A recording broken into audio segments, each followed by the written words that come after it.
के 1:15 बजे थे।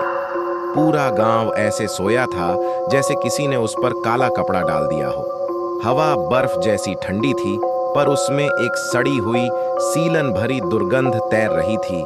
मिट्टी, भीगी लकड़ी और कुछ ऐसा जिसकी गंध किसी मुर्दे जैसी थी। ऋषि का घर गांव से थोड़ा बाहर था। उस रास्ते पर एक बूढ़ा बड़गद का पेड़ पड़ता था। बचपन से सुना था, उस पेड़ के नीचे एक औरत रहती है।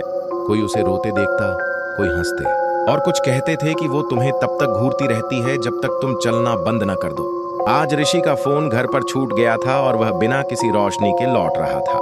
जैसे ही वह बड़गद के पास पहुंचा, हवा बिल्कुल शांत हो गई, इतनी कि उसकी सांसें तक सुनाई दे रही थीं। अचानक नीचे से खट खट खट की आवाज आई, जैसे कोई अपनी गंदी लंबी उंगलियों से मिट्टी पर नाखून घिस रहा हो। ऋषि ने मन ही मन कहा, कोई जानवर होगा, लेकिन आवाज रुक गई और ठीक उसके पीछे से किसी ने फुसफुसाकर कहा, रुक क्यों गया? वह झटके से मुड़ा, पर पीछे कुछ नहीं था। हवा तक नहीं हिल रही थी। डर के मारे वो तेज चलने लगा, लेकिन तभी उसकी निगाह दाईं ओर पड़ी। पेड़ के तने से चिपककर एक औरत खड़ी थी। उसके बाल जमीन पर बहते जा रहे थे, पूरे सफेद जैसे राख।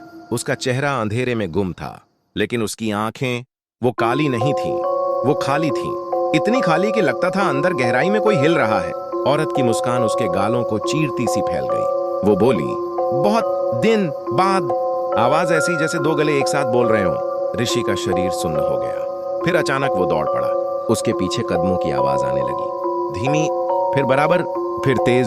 और ये कदम चल नहीं रहे थे, घिसट रहे थे, जैसे कोई अपने लंबे पैरों को खींचता हुआ उसके पीछे भाग रहा हो। ऋषि ने कोने से देखा, उस औरत की परछाई तेजी से रेंगते हुए उसके साथ चल रही थी। हवा में आवाज तैर उठी, ऋषि, तू मुझे देख लेता था ना, बचपन में भी, जब मैं तेरी खिड़की के पास बैठती थी। फिर वो हंसी, एक ठंडी सूखी हड्डी कटकने जैसी हंसी।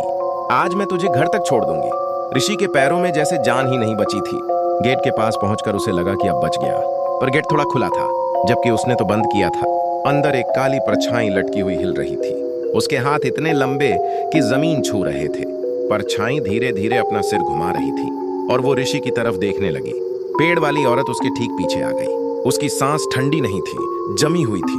वो फुसफुसाई, आज घर में सिर्फ मैं नहीं हूं जो अंदर छुपा था। वो तुझे देखकर बहुत उत्साहित है। अंदर से एक आवाज आई, पतली, तड़पती, जैसे किसी का गला दबा हो। आजा ऋषि, हम दोनों इंतजार कर रहे हैं। गेट में खड़ी परछाई एकदम सीधी हो गई। उसके पैर उल्टे मुड़े थे, घुटने टेढ़े, और वह अंधेरे में मुस्कुरा रहा था, जैसे उसका चेहरा फटा हुआ हो। पेड़ वाली औरत ने ऋषि का हाथ पकड़ लिया। हाथ ठंडा नहीं, बर्फ से भी ठंडा और गीला, जैसे किसी मुर्दे को कब्र से निकालकर उसके हाथ में दे दिया हो। वो बोली, तुम कभी अकेले घर नहीं जाते, हम हमेशा हमेशा साथ चल रहे होते हैं। ऋषि की चीख रात में खो गई और गांव में किसी ने कुछ नहीं सुना।